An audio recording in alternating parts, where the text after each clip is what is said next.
Have you ever felt like you're the villain in your own story? Right when life starts to look up, you pull the rug from under yourself. You find someone who sees you. And then you vanish. You build something with your bare hands. Then set it on fire. You whisper promises to yourself and break them the next morning. People say you're afraid of success. But what if that's not the truth? What if you're not afraid of rising? You're afraid of being seen while rising because the last time someone saw you, they hurt you. The last time you were fully present, someone left. So your mind builds walls and your shadow guards the door. But here's the thing.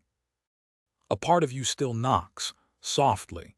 Every time you ghost someone who loves you, every time you shrink from your own light, it's not self-destruction. It's self-protection. There's a reason you're at war with yourself. And once you understand that reason, everything begins to change. Ethan always seemed like someone who had it all together. A sharp mind, a calm presence. A life that from the outside looked like success. New York suited him, the city's rhythm matched his stride. At 34, he had a job people admired, friends who cared, and a charming brownstone in Brooklyn. But inside, something never settled. Every time things started to feel good, really good, something shifted. He would start pulling away from people who got too close. Projects he once felt passionate about would suddenly feel suffocating. He'd cancel plans, ignore messages, freeze up at the thought of intimacy. And he had no idea why. It wasn't just one moment. It was a pattern, like a program running silently in the background, hijacking everything that felt too real. He'd meet someone kind, funny, safe, and somehow he'd convince himself they were better off without him. He'd land a breakthrough opportunity, only to sabotage it with procrastination, self-doubt, or by vanishing completely. People told him he was afraid of commitment, but it didn't feel like fear. It felt like being split in two. One part of him craved connection, growth, joy, and another part wanted to run, not because it hated joy, but because joy felt like a setup. Because every time Ethan allowed himself to feel safe, life had taught him to brace for pain. So he lived in a quiet battle, constantly building and breaking, reaching and retreating. Until one night, sitting in his apartment, he caught his reflection in the window, not his face, but his posture, tense, withdrawn, eyes distant. And for the first time, he whispered something he had never dared to say aloud. Maybe it's not that I'm broken. Maybe I'm just divided. And that was the first crack in the wall. A crack that didn't destroy him, but let a little light in. He was only 7 and he already knew how to disappear. Ethan wasn't the loud one. He wasn't the troublemaker. He was the quiet kid, the good one. The one who never asked twice. The one who kept secrets without being told. His father, Mark, was a man of few words and sharp volume. A raised eyebrow meant no. A tightened jaw meant you should have known better. Their house was neat, controlled, but never warm. Love came in the form of expectations. High grades, perfect posture, don't cry in public. His mother, Janet, didn't raise her voice, but she didn't shield him either. She would glance away when his father shouted, offer a soft pat on the back, then walk away like nothing had happened. Ethan learned early love was something you had to earn. And sometimes, even when you earned it, it could still hurt. So he began to split. There was the boy who smiled, who said, "Yes, sir," who got praised for being mature. And then there was the boy behind the curtain, the one who clenched his fists at night, bit his lips to avoid tears, counted tiles on the ceiling to distract from the fear. He buried that boy deep, because he was told, directly or not, that emotions were messy, that needing too much was weak, that being too sensitive meant trouble. So Ethan grew up knowing how to perform safety, but not how to feel it. He could read a room in seconds, feel the shift in tone like a weather change, and adjust himself accordingly. But inside, he never truly relaxed. He was always anticipating the next mood swing, the next disappointment. The next time he'd be told, with or without words, that he was too much. So when he became a man and someone said, "I love all of you," that buried child inside panicked, because all of him had never been safe. The body remembers what the mind tries to forget. And what Ethan's body remembered was that love could turn sharp without warning. So when it felt close, he flinched. When it felt real, he vanished. It wasn't conscious. It wasn't cruel. It was a child still living inside him, pulling the emergency brake, saying, "Don't trust this, it might hurt." And that silent voice, the one formed decades ago, still whispered louder than any adult logic. If you've ever felt yourself pulling back from something good, even when you didn't want to, it might not be fear, it might be memory. If that speaks to something inside you, leave a single dot below, just a period. It's enough to say, "I know that feeling too." Because sometimes that's all we need to begin. In college, Ethan was magnetic. Smart, self-aware, slightly mysterious. He drew people in without trying. He made others feel seen, heard, understood. But when it came to himself, something shifted. Every relationship he entered followed the same rhythm. First, the spark. The intensity, the feeling of finally being home. He'd dive in, full heart, open arms. He'd listen, laugh, plan futures. And then, just when things felt safest, he'd disappear. Sometimes it was subtle, a delayed text, a vague excuse, more nights just needing space. Other times it was brutal, ghosting completely, vanishing mid-conversation, blocking someone who only wanted to love him. And every time the guilt burned, not because he wanted to hurt them, but because he didn't know why he did it. His therapist once asked, "What's the moment you usually run?" Ethan had to think. It wasn't during fights or after betrayal, it was after kindness. After someone looked at him with softness, like he was safe.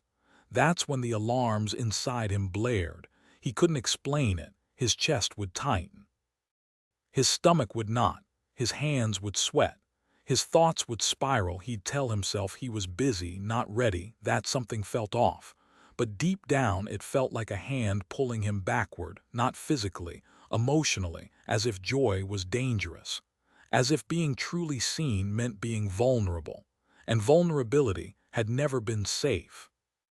So even when the love was real, he'd find something, anything, to sabotage it, pick fights, question their intentions, obsess over flaws that didn't matter. Last week, he'd retreat before they could retreat first.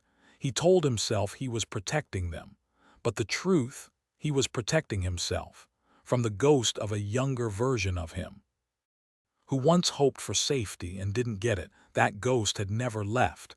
It lived in the shadows of every "I love you," every hand held too long, every door left open. And it would whisper, "They'll leave, they always do." So he left first, even when he didn't want to, even when it hurt, because the pain of staying felt like a gamble he couldn't afford.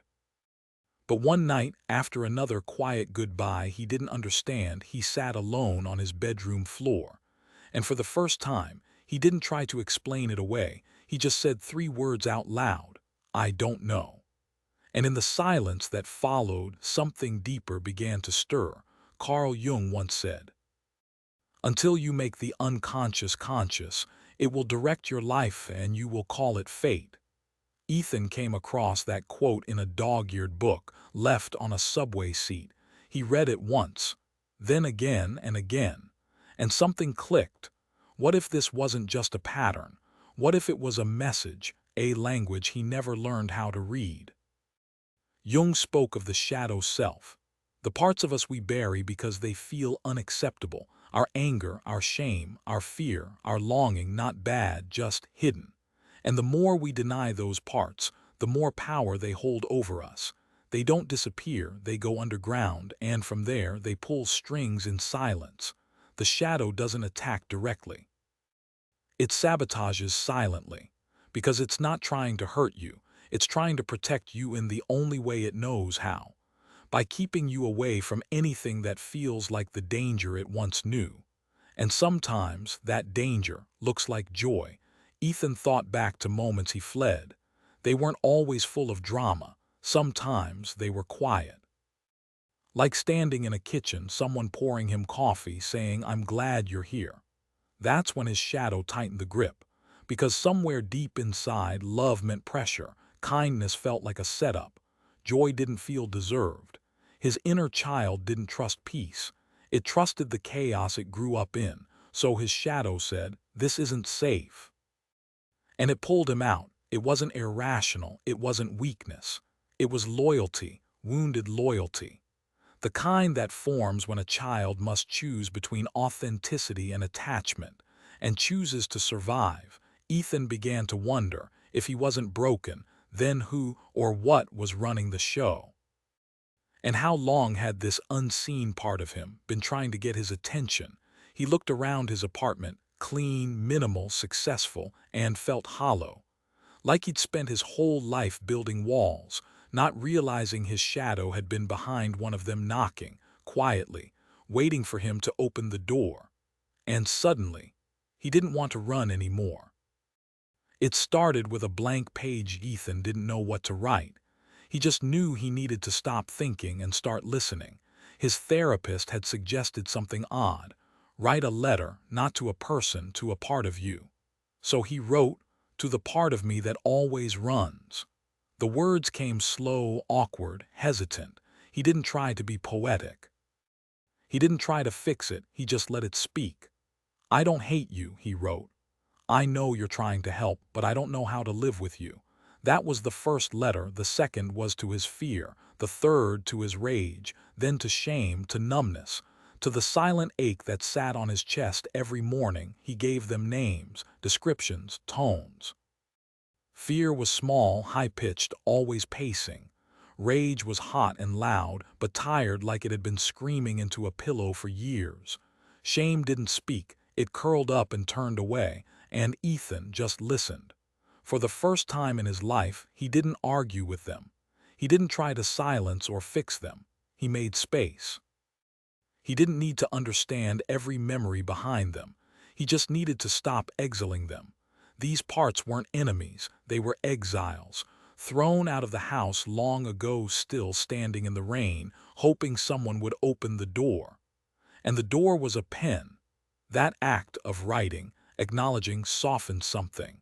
He noticed it in small ways. He didn't flinch at compliments as hard. He could sit still in silence without reaching for a distraction. He even reached out to an old friend he ghosted, not to explain, not to defend, just to say, "I was okay then." And slowly, that inner house grew warmer, not quieter. The voices were still there, but less frantic, less alone. Because now they had somewhere to belong. He realized healing wasn't about erasing the past. It was about giving it a seat at the table and choosing not to eat alone anymore. If you've ever felt like part of you doesn't deserve love, try writing to it. Not to change it, just to say, "I see you." That alone can begin the rewrite. One night Ethan had a dream. He was 7 again, sitting behind the living room sofa. The light from the TV flickered, casting long shadows. His knees were tucked to his chest. His hands were over his ears. He could hear his parents arguing, muffled, sharp, familiar. And then came the sound he remembered most: silence. That silence wasn't peace. It was cold, the kind of silence that leaves a child guessing. Was it my fault? Did I do something wrong? He woke up breathless, heart pounding, but something was different. Instead of pushing the dream away, he sat with it. He wrote it down slowly, like transcribing a forgotten language. And as he did, he heard a voice, not from the dream.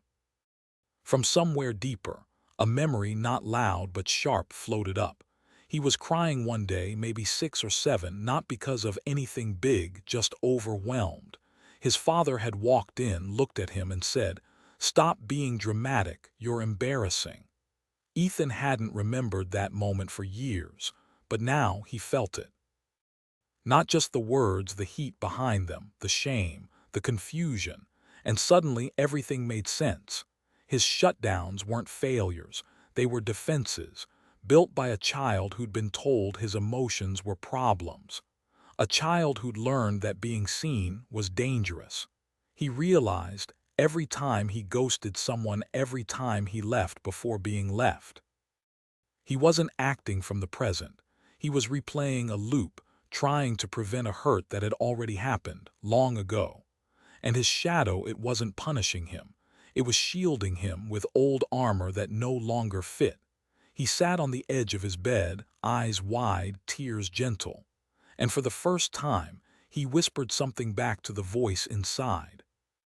You were just trying to keep me safe. Not in anger, not in blame, but with something closer to gratitude.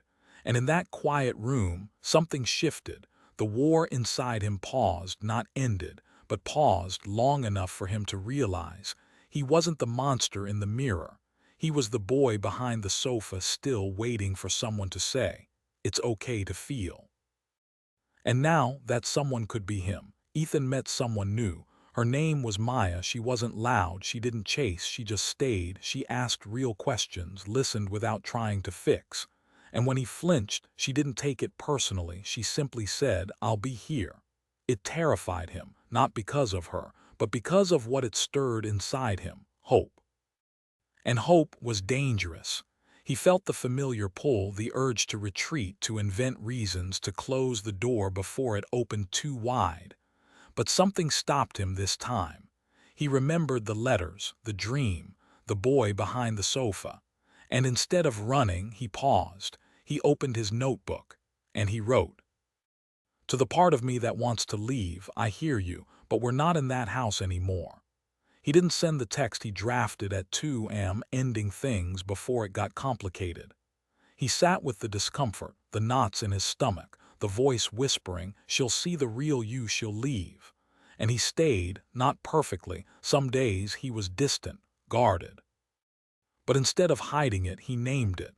"I feel like I'm waiting for the other shoe to drop," he told Maya one evening. She nodded, took his hand, and said, "Then we'll just sit here until it doesn't." No fixing, no hurrying, just being. It was the hardest thing Ethan had ever done, to not flee, to not perform. To let someone see the edges and not smooth them out. He started practicing small acts of staying, sitting through uncomfortable conversations, letting people compliment him without deflecting, not rushing to fill silences, letting his breath settle before reacting. And with every moment he didn't run, his nervous system rewrote a tiny line of code. Safe, still here. He learned that healing isn't a moment, it's a practice. It's in the pause, the inhale before the escape, the choice to listen instead of obeying fear. One afternoon, Maya left a note on his kitchen counter. "You don't have to be anyone else, you're already enough." And he stood there reading it, heart pounding. And for once, he didn't feel the need to explain himself or disappear. He just let the words land. He made tea. He waited for her to come back. He stayed. And in that staying, he met a version of himself he'd never known. The one who could hold love and not drop it, not out of fear, but because his hands were finally steady. Ethan never thought love could feel like a mirror. But with Maya, it did. She saw him, not just the curated version, the composed, clever, got-it-together version. She saw the quiet flinches, the pauses before he spoke, the way he sometimes looked away when things got too soft. And she stayed. That was the part that disarmed him the most. He expected her to pull back, to recoil once she saw the parts he used to hide. But she didn't. She leaned in. And slowly, something in him began to shift. He didn't feel exposed. He felt known. It was new and terrifying and healing. One evening, they were sitting on the fire escape, watching the city breathe below. She asked, "Do you ever feel like you're too much?" He laughed, but there was no humor in it. "All the time," she nodded. "Me too." That silence between them wasn't empty, it was safe. And in that stillness, Ethan felt it. The exact thing he'd spent years running from was the thing he craved the most, being seen and not abandoned. Being held without needing to explain every scar. Maya never tried to fix him. She never made him feel like a project. She just loved him right where he was. And because of that, Ethan began to do something radical. He loved himself back, not in the loud, affirmational way, but in the quiet acts, sleeping enough, not answering every email instantly, saying I need a break without guilt, looking in the mirror and whispering, "You're not too much." Not anymore. He noticed how his body softened in her presence, how his thoughts stopped racing, how his laughter became unguarded, not a defense, just joy. She wasn't his therapist. She wasn't his savior. She was a witness to the unedited version of him. And in that reflection, he saw something he hadn't seen before: wholeness, not perfection, not performance, just a man becoming.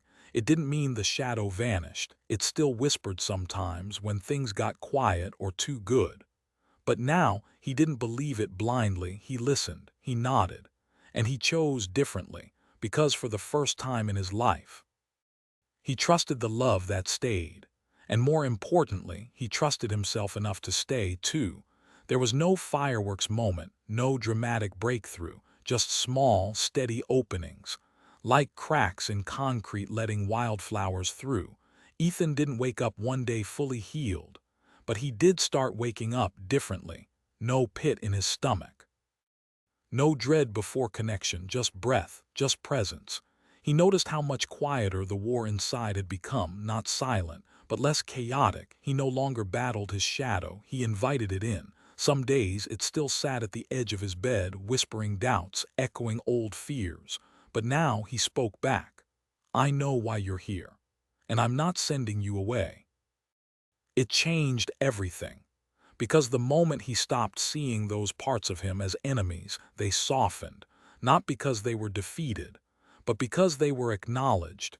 Integration, Jung called it, not banishing the darkness, but walking beside it. He realized he didn't need to become someone new. He needed to come home to the one he had exiled. The little boy who learned to disappear. The young man who thought distance was safety. The adult who finally saw all those parts not as flaws, but as fragments of a story worth loving. He didn't strive to be perfect anymore. He let himself be whole, messy, honest, soft in places once armored. And that shift, it showed up everywhere. He stopped over-explaining, stopped apologizing for having needs. He took long walks alone, not to escape, but to enjoy. He told Maya I'm afraid on days he felt small, and she didn't try to fix it. She just stayed, and so did he, even when the voice inside whispered, "You're not enough." He answered with a breath, a smile, a quiet truth. I am. Not because someone said so, not because he earned it, but because he chose to believe. That wholeness wasn't earned, it was remembered. He had spent years trying to cut away the parts that hurt, but now he saw those parts differently, not as wounds, but as roots holding him together. He was no longer running, he was returning. And in that return, he found something stronger than healing. He found peace. And it was quiet in the best way possible. The parts of you that sabotage joy, that push people away, that shut down when things get real, they're not trying to ruin your life. They're trying to protect it, in the only way they were once taught. Maybe, like Ethan, you've spent years thinking something inside you was broken. But what if was just divided, split between the version of you that wants to grow and the version that's terrified of being hurt again. Shadow isn't a monster, it's a messenger. And when you stop fighting it, when you listen, really listen, it says the most honest things. I'm scared. I don't want to be left again. I thought silence was safety. But now you know safety is being able to feel without fear, to stay without shrinking, to love without flinching. Ethan didn't get there with force. He didn't conquer himself. He welcomed himself, piece by piece. Letter by letter, he turned toward the parts that once scared him. And in doing so, they softened. They didn't disappear, they transformed, from saboteurs to allies, from fear to wisdom, from silence to wholeness. If any part of this spoke to something inside you, if you've ever run from something good, or felt like you couldn't explain the ways you self-destruct, just know this: you're not alone. And you're not broken, you're becoming. And that process, it starts not with willpower, but with compassion.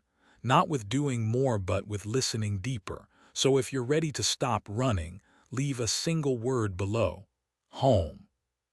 Because sometimes all healing really needs is a return to the place inside you that was never too much, only waiting to be seen.